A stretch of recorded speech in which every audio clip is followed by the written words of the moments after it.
বংশের লোকেরা নবীর খানা দেয় না, শিয়াবে আবু তালিবে গৃহবন্দী করে আছে। রহমতের নবী গাছের পাতাগুলো পেরে পড়ে চাবায় চাবায় খায় আর পেটের ক্ষুধা নিবারণ করে। আবু হুরায়রা রাদিয়াল্লাহু তাআলা একদিন দেখেন দাঁড়াইয়া নামাজ পড়া উত্তম, কিন্তু নবী জমিনে বসে বসে নামাজ আদায় করে। আবু হুরায়রা জিজ্ঞাসা করলেন, নামাজের শেষ ইয়া রাসূলুল্লাহ, দাঁড়াইয়া নামাজ পড়েন উত্তম, আপনি বলছেন, আপনি কেন বসে নামাজ পড়েন? আবু হুরায়রাকে উত্তর দেওয়ার আগে রাসূল কান্নায় ভেঙে পড়েছে।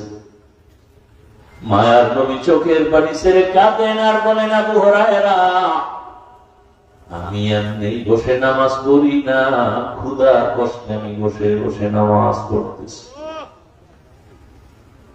রহমতের নবী ক্ষুধার কারণে পেটে পাথর বেঁধেছেন, সাহাবায়ে কেরামও পেটে পাথর বেঁধেছেন। গর্ত খননের কাজ সাহাবায়ে কেরামও করে, নবীজিও করেন। সাহাবায়ে কেরাম আয়েশা রাসূলের সামনে দাঁড়াইয়া জামা উঠাইয়া বলে, নবী তাকায়া দেখেন, ক্ষুধার কষ্টে আর কাজ করতে পারি না, পেটে পাথর বেঁধেছে।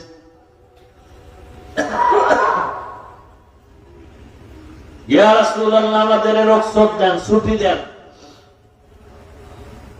নবী বলেন, তোমরা ভাবছো আমি খাইয়া লইয়া কাম করতেছি?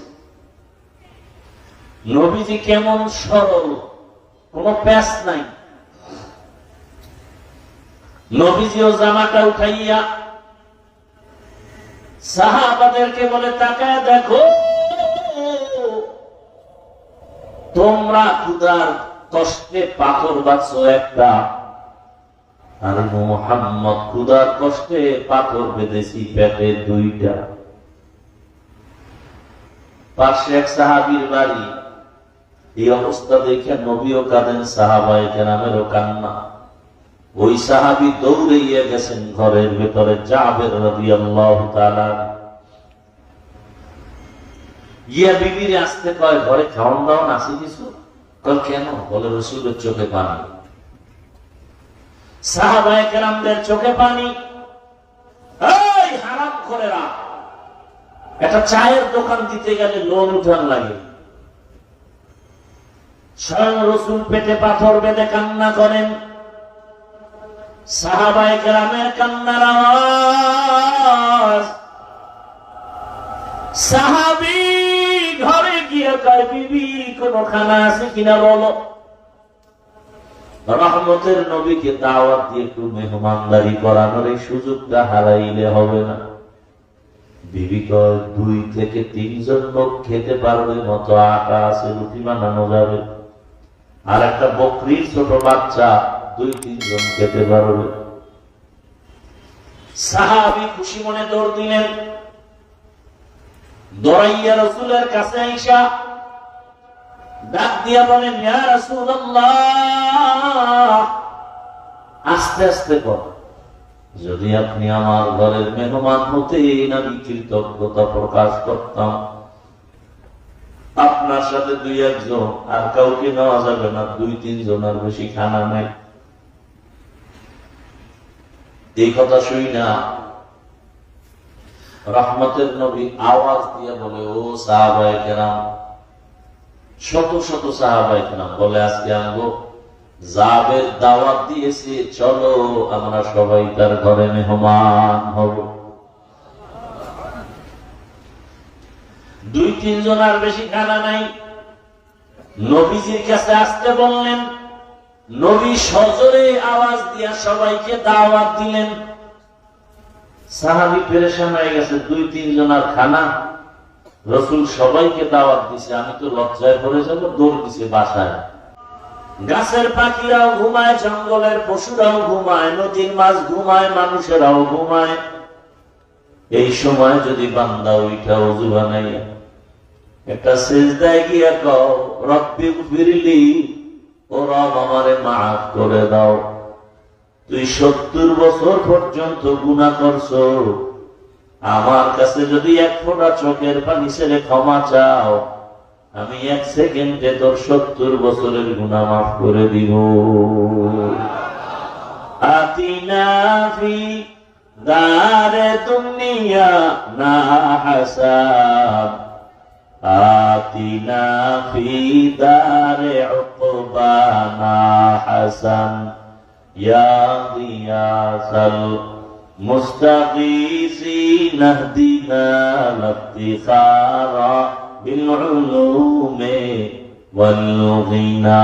হর গরিদে नेको तू तैयार है, जो न मांगे उससे तू बेजार है।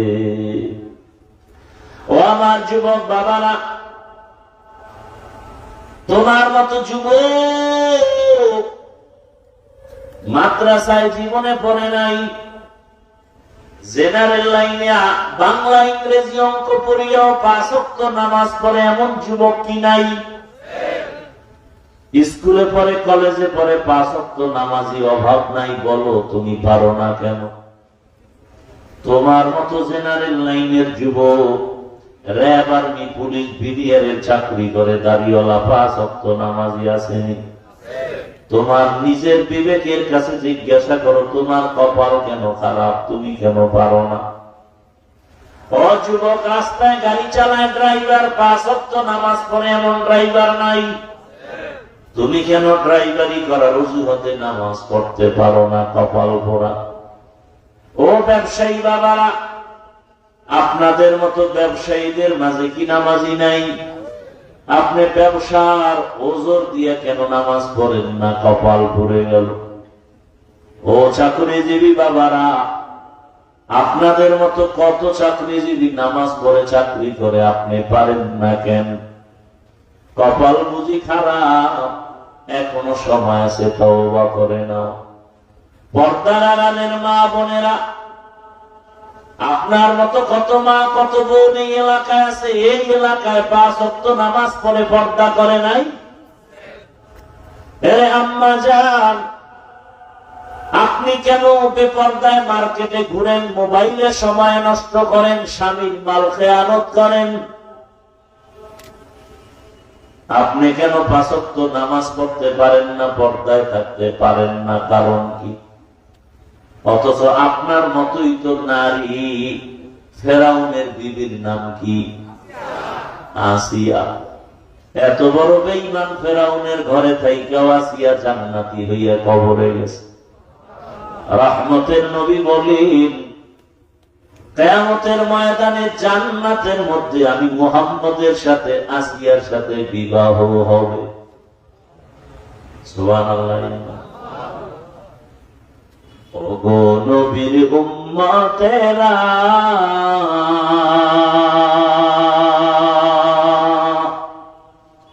হয়ে আজি দিশাহারা, কোরআন হাদিসের চলো যখন যাহা চায় মনে, নবী বিনে কে তরাবে পুলসিরাত মিজানে, নবী বিনে কে তরাবে পুলসিরাত মিজানে। উম্মতের কান্ডারি নবী,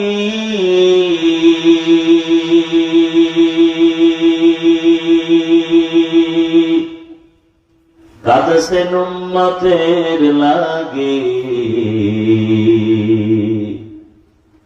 এখনো কাঁদেন নবীজি শুয়ে মদিনার পানে, নবী বিনে কে তরাবে পুলসিরাত মিজানে, নবী বিনে কে তরাবে পুলসিরাত মিজানে। আল্লাহ তাআলা বলেন, আমি জান্নাতুল ফেরদাউস হলো শ্রেষ্ঠ জান্নাত। আল্লাহ তাআলা চান তার প্রত্যেকটা বান্দা বান্দীকে জান্নাত দিবেন বিনা হিসাবে। এজন্যই তো তওবার দরজা খুলেছেন। আল্লাহ চান তুই পাহাড় সম পরিমাণ গুনাহ যদি করো তওবা কর, আমি তোরে গুনাহ মাফ করাইয়া জান্নাতি বানায় কবরে দিয়া দিব। হাসরের ময়দানে ধনী লোকের 500 বছর আগে গরিবরা জান্নাতে চলে যাবে হাসতে হাসতে। কোন গরিব? যে বিড়ি টানে, হ্যাঁ, সুদের টাকায় ব্যবসা করে, একটা চায়ের দোকান দিবে, সেখানেও সুদের টাকা লাগে। তোমার এই ব্যবসা করতে কে বলে? কোথায় তোমার ঈমান? আল্লাহ তাআলা জান্নাতুল ফেরদাউস দেওয়ার জন্য ওয়াদা করেছেন। বান্দাদের ভেতরে যারা দুইটা গুণ অর্জন করবে তাদেরকে আল্লাহ জান্নাতুল ফেরদাউস, উত্তম জান্নাতের মেহমান বানাবেন। এক নাম্বার গুণ হলো পরিশুদ্ধ ঈমান, দ্বিতীয় গুণ হলো নেক আমল। ঈমান মানে বিশ্বাস করা, বিশ্বাসের স্তর আবার 3টা। মুখে স্বীকার করা, অন্তরে বিশ্বাস, বাস্তবায়নে আবার পরিণত করে কাজের দ্বারা দেখানো। আমরা মুখে বিশ্বাস করেছি লা ইলাহা ইল্লাল্লাহু মুহাম্মাদুর রাসূলুল্লাহ, আমরা এক আল্লাহর গোলাম, আল্লাহ ছাড়া কোনো মাবুদ নাই। মুহাম্মদ সাল্লাল্লাহু আলাইহি ওয়াসাল্লাম আল্লাহর প্রেরিত পয়গম্বর। আমার একমাত্র আল্লাহই আসল, ওই আল্লাহ ছাড়া আমার হায়াতের মালিক কেউ নাই, ইজ্জতের মালিক কেউ নাই। কে? জোরে বলেন। আমার আল্লাহ আমার হায়াতের মালিক, রিজিকের মালিক কে? গর্তের পিপিলিকার খানা কে দেন? জঙ্গলের প্রাণীর খানা কে দেন? উড়ন্ত পাখির খানা কে দেন? নদীর মধ্যে 1000 ধরনের মাছের খানা কে দেন? বলেন তো ওরা দামি না আমরা মানুষ দামি? তাহলে আল্লাহ তো আমাদেরও খানা দিবেন। এত পাগল হয়েছেন কেন হারাম খাওয়ার জন্য? অথচ সাহাবায়ে কেরামের ঈমান স্বয়ং রাহমাতুল লিল আলামিন এতটা মজবুত জীবন চালায় গেলেন কষ্টের মাঝে। 3 বছর পর্যন্ত বংশের লোকেরা নবীর খানা দেয় না। শিয়াবে আবু তালিবে গৃহবন্দী করে রাখছে। রহমতের নবী গাছের পাতাগুলো পেরে পড়ে চাবায় চাবায় খায় আর পেটের ক্ষুধা নিবারণ করে। আবু হুরায়রা রাদিয়াল্লাহু তাআলা একদিন দেখেন দাঁড়াইয়া নামাজ পড়া উত্তম, কিন্তু নবী জমিনে বসে বসে নামাজ আদায় করে। আবু হুরায়রা জিজ্ঞাসা করলেন, নামাজের শেষ ইয়া রাসূলুল্লাহ, দাঁড়াইয়া নামাজ পড়েন উত্তম, আপনি বলছেন, আপনি কেন বসে নামাজ পড়েন? আবু হুরায়রাকে উত্তর দেওয়ার আগে রাসূল কান্নায় ভেঙে পড়েছে। মায়ার নবী চোখের পানি ছেড়ে কাঁদেন আর বলেন, আবু হুরায়রা, আমি এমনি বসে নামাজ পড়ি না, ক্ষুধার কষ্টে আমি বসে বসে নামাজ পড়তেছি। রহমতের নবী ক্ষুধার কারণে পেটে পাথর বেঁধেছেন, সাহাবায়ে কেরামও পেটে পাথর বেঁধেছেন। গর্ত খননের কাজ সাহাবায়ে কেরামও করে, নবীজিও করেন। সাহাবায়ে কেরাম আয়েশা রাসূলের সামনে দাঁড়াইয়া জামা উঠাইয়া বলে, নবী তাকায়া দেখেন, ক্ষুধার কষ্টে আর কাজ করতে পারি না, পেটে পাথর বেঁধেছে।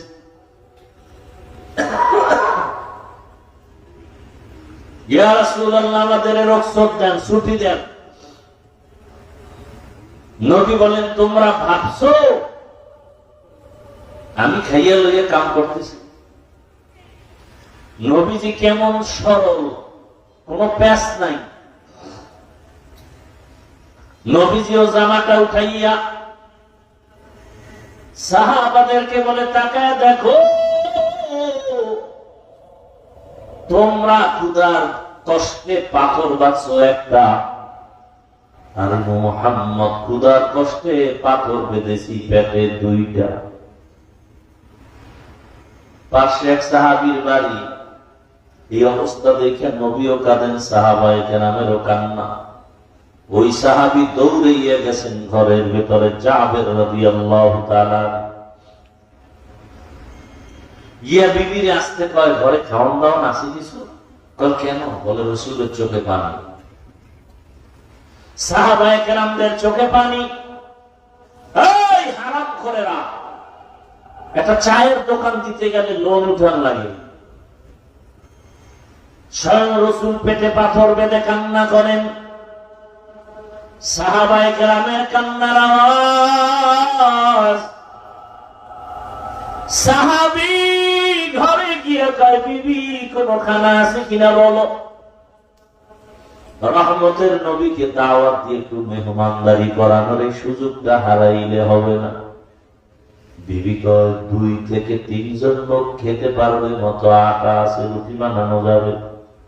আর একটা বকরির ছোট বাচ্চা 2-3 জন খেতে পারবে।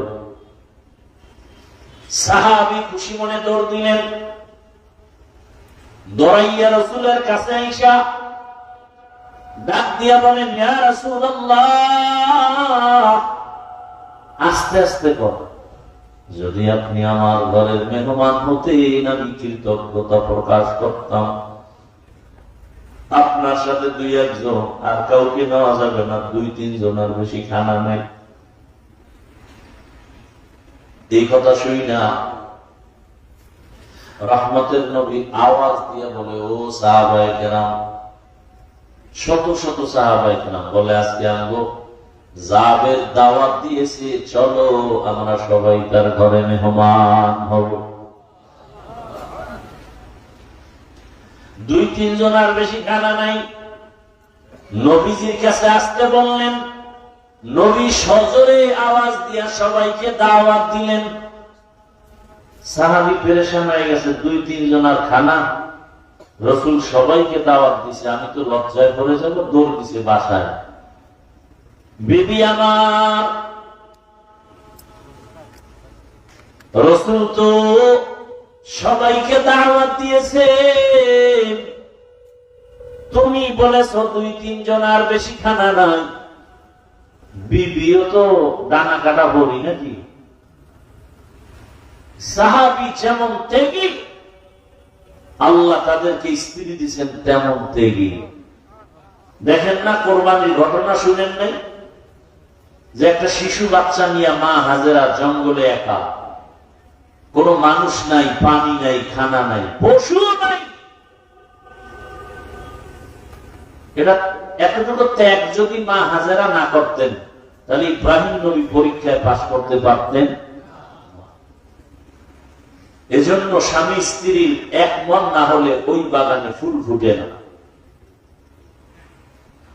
এজন্য বিবাহের আগে বংশ দেখতে হয়, লেভেল দেখতে হয়। আপনি কোটিপতি, আপনি ফকির আনলে ভেজাল হবে। আপনি গরিব মানুষ, কোটিপতির মেয়ে আনলে ভেজাল হবে, বাগান সাজবে না। বংশে বংশে মিল না হলে বাগান সুন্দর হবে না।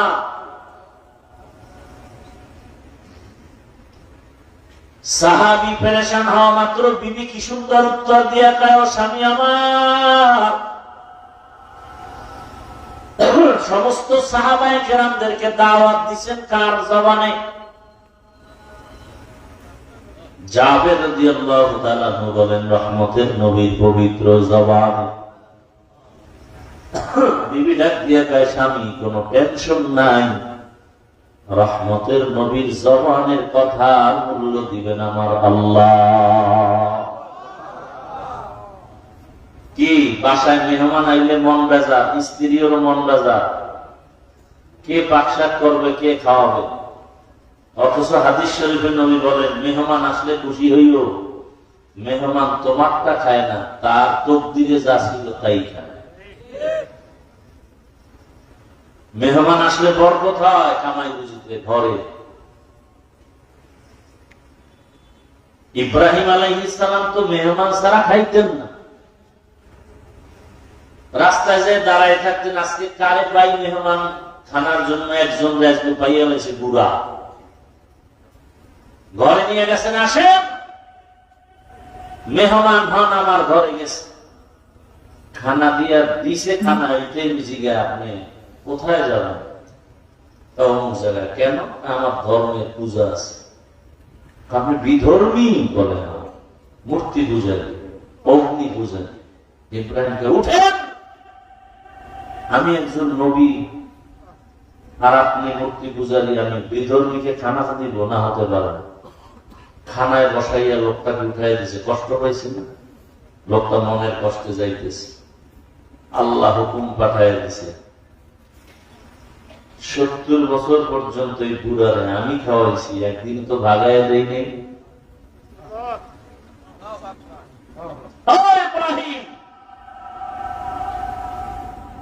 দীর্ঘ বছর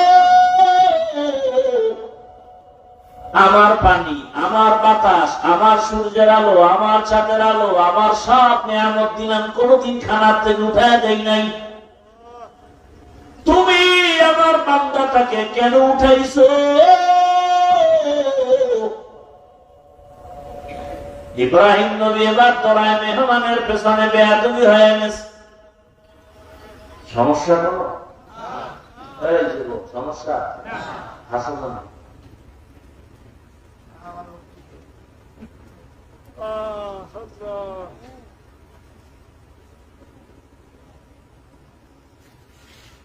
থানায় পুলিশ ধরে নেয় আসামি যুবকরে, বেতের বাড়ি দিছে, চোখে কি নেই। আর ওয়াজের প্যান্ডেলে একজন আল্লাহর ওলি বয়ান করে, ওই প্যান্ডেলের পেছনে একটা যুবক হাউমাউ করে কাঁদবে। ওরে মারলো কে? বুঝো কিছু? ওয়াজে আসো নাই ভালো কথা, ওই যে একটা কথা আছে, বেয়াদবি সে দূরে থাকা ভালো। বেহেশতের বাগানে বসে বেয়াদবি করো না, কপাল খুললে আর জোড়া লাগবে না। বেয়াদবি করার জায়গা না। একজনে কাঁদে, চিৎকার দেয়, ওর দিলের মধ্যে আগুন আছে, আগুন।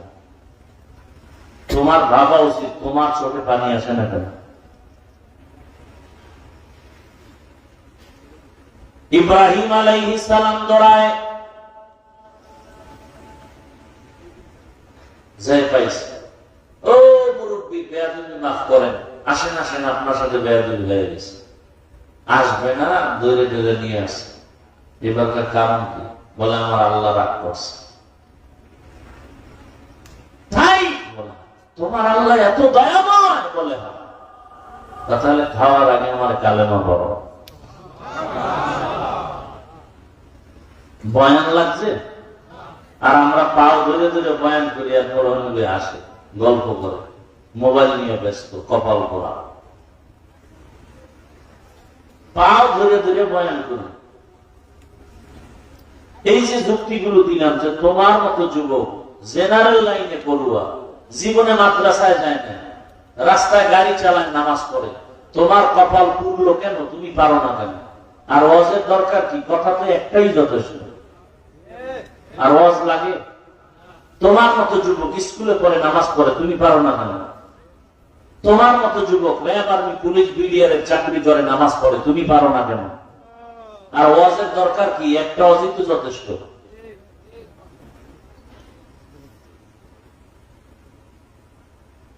আমি তো হুজুর হইতে বলি নাই, এতক্ষণ বয়ান করছি, একবারও বলছি সবাই হুজুর হও,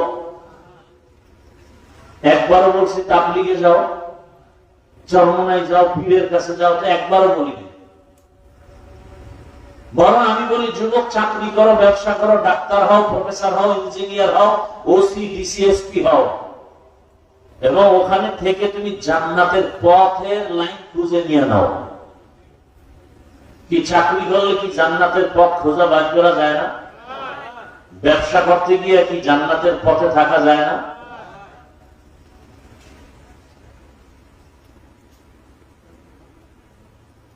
আল্লাহ হেদায়েত দান করুন।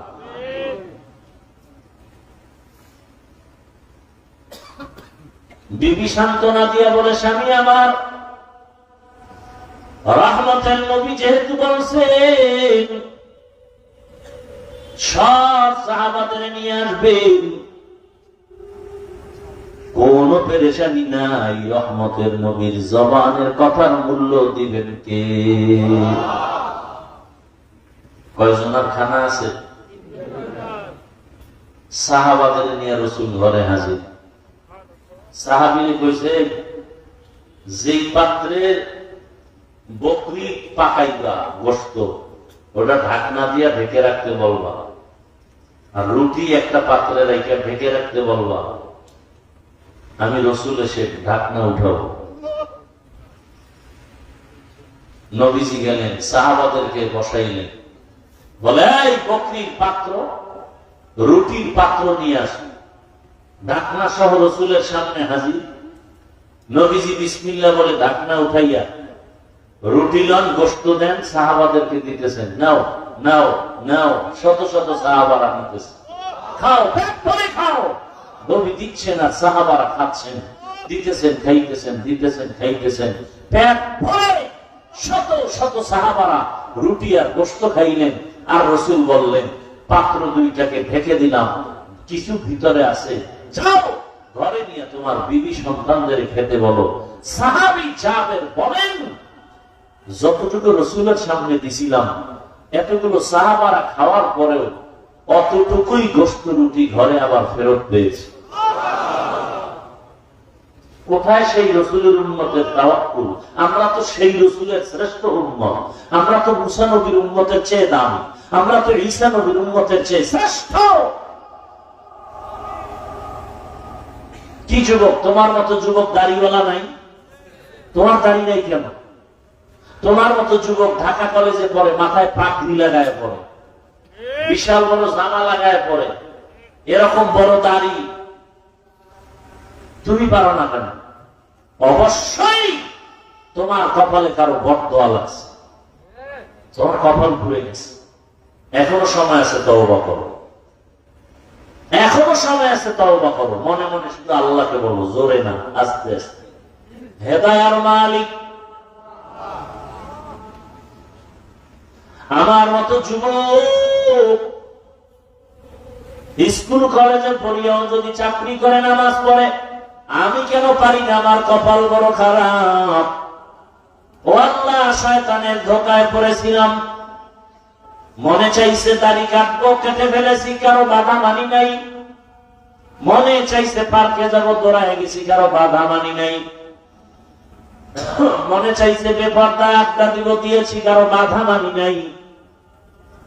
মনের শখে সারা রাত মোবাইলে গুনাহ করেছি, কারো বাধা মানি নাই। ও আল্লাহ, আজকে ওয়াজের প্যান্ডেলে আসি, বুঝতে পেরেছি এই গুনাহগার হয়ে কবরে গেলে আমার উপায় হবে না। আমি আজ তওবা করতেছি, আর নামাজ ছাড়বো না, দাড়ি কাটবো না, বেপরদায় চলবো না, মোবাইলে গুনাহ করবো না। মা বাবার দোয়া নিয়ে, শিক্ষকের দোয়া নিয়ে, উলামায়ে কেরামের দোয়া নিয়ে, নবীর আদর্শ মেনে জীবন কাটাবো। আল্লাহর কাছে এখনো যদি তওবা করতে পারো রে যুবক, আমার আল্লাহ তোমাকে এখনো ক্ষমার জন্য অপেক্ষায় আছেন। ও পর্দার আড়ালের আম্মা জানেরা, আপনি কেন 5 ওয়াক্ত নামাজি হবেন না? আপনি তো ওই নারীর মতো, খাদিজাতুল কুবরা রাদিয়াল্লাহু আনহা, ফাতেমা রাদিয়াল্লাহু আনহার মতোই তো আপনারা নারী, আয়েশা রাদিয়াল্লাহু আনহার মতোই নারী। এই যে স্টেজে 4টা সন্তানের মাথায় পাগড়ি দিলাম, কোরআনের হাফেজ, এদের আবার বাবারা আসছে, গার্ডিয়ানরা, তাদের মাথায় টুপি দিল। কিয়ামতের দিন আমার আল্লাহ নিজে নূরের টুপি তাদের মাথায় পরায় দিবেন। ও মা বোনেরা, ও বাবাজিরা, হাফেজে কোরআনের মা আপনারা, আলেমের মা আপনারা, আপনার সন্তানটাকে আপনি হাফেজে কোরআন যদি নাও বানান, অন্তত কোরআনটা শুদ্ধ করে পড়ায়া ডাক্তার বানায়া দেন। দেখবেন এক সময় সন্তান 5 ওয়াক্ত নামাজ পড়বে, ডাক্তারি করবে, কোরআন তেলাওয়াত করে মা বাবার জন্য দোয়া করবে। আপনার সন্তানটাকে কোরআন পড়াইয়া আদর্শবান নামাজি ইঞ্জিনিয়ার বানায়া দেন। আপনার সন্তানটাকে কোরআন শিখাইয়া একজন আদর্শবান নামাজি প্রফেসর বানায়া দেন। ওসি ডিসিএসপি হবে, নামাজ পড়বে, কোরআন তেলাওয়াত করবে, মানুষ দোয়া করবে সন্তানের জন্য, মা বাবার জন্য। আব্বা আম্মারা সন্তানের সামনে আদর্শ রেখে যান। একদিন সন্তান আপনাকে পাবে না, বাবাকে পাবে না, কিন্তু গর্ব করে বলবে আমার মা বাবার আদর্শের কারণে আজ আমি 5 ওয়াক্ত নামাজি, কোরআন পড়নেওয়ালা। আমার মা বাবাকে কখনো ঝগড়া করতে দেখি নাই। আমার মা বাবা এত ভালো ছিলেন যে কখনো মোবাইলে গুনাহ করে নাই। আমার মা বাবাকে এত ভালো দেখেছি, কখনো মা বাবার সাথে চোখ তুলে কথা বলেন নাই। বাবাও মাকে একটা গালি পর্যন্ত দেন নাই। মা বাবার আদর্শ দিয়ে আমি ভালো হয়েছি। সন্তানটা এগুলো মনে করবে আর দোয়া করবে। আর যেই মা বাবা সারাদিন রাত মোবাইলে সময় নষ্ট করেন, ঝগড়া করেন, গালাগালি করেন, সন্তানটাকেও কোনোদিন ভালো পথে দাওয়াত দেন না, ওই সন্তানটা খারাপ হয়ে যাবে। আর একদিন আপনাদের ধিক্কার দিয়ে বলবে আমার মা বাবার কারণে আমি খারাপ হয়ে গেছি। আমার বাবা নামাজ পড়তো না, বেগানার পেছনে দৌড়াইতো, মোবাইলে সময় নষ্ট করত, মাকে গালাগালি করত, মায়ের হক আদায় করত না, মা ও বাবার সাথে ভালো আচরণ করত না। আমার মা বাবার কারণে আমার কপাল খারাপ। ও মা, ও বোনেরা, ও বৃদ্ধ বাবাজিরা, এখনো সময় আছে, তওবা করেন। মনে মনে আল্লাহকে বলেন, হে আল্লাহ, আর বেপরদায় চলবো না, মোবাইলে গুনাহ করব না, স্বামীর মাল নষ্ট করব না, সন্তানটাকে কোরআন পড়নেওয়ালা, নামাজি, আদর্শবান, ইঞ্জিনিয়ার, ডাক্তার, প্রফেসর বানায় যাব। আল্লাহর কাছে দোয়া করেন। জীবনটা ক্ষণস্থায়ী, 1 সেকেন্ডের ভরসা নাই। এমন একটা দিন নাই যুবকের যুবতীর মরণের খবর নাই। পানির মধ্যে মরণের গাড়ির লাশ, গাড়ির নিচে লাশ, ঘুমের বিছানায় যুবক যুবতীর লাশ। কি পরিমাণ মরণের খবর শোনা যায়। আল্লাহর কাছে তওবা যদি করার নিয়ত হয়, মুনাফিকি না থাকে, ও যুবকেরা, বাবাজিরা, মরিয়া গেল আর নামাজ ছাড়বেন না, দাড়ি কাটবেন না, বেপরদায় চলবেন না, মোবাইলে গুনাহ করবেন না, মা বাবার দোয়া নিবেন, শিক্ষকের দোয়া নিবেন, ওলামায়ে কেরামের দোয়া নিয়ে নবীর আদর্শ মেনে চলবেন। তওবা করার মতো যদি কারো নিয়ত হয়, 2টো হাত আল্লাহকে দেখাইয়া দেন। আয় আল্লাহ, সবার হাত কবুল করে নেন।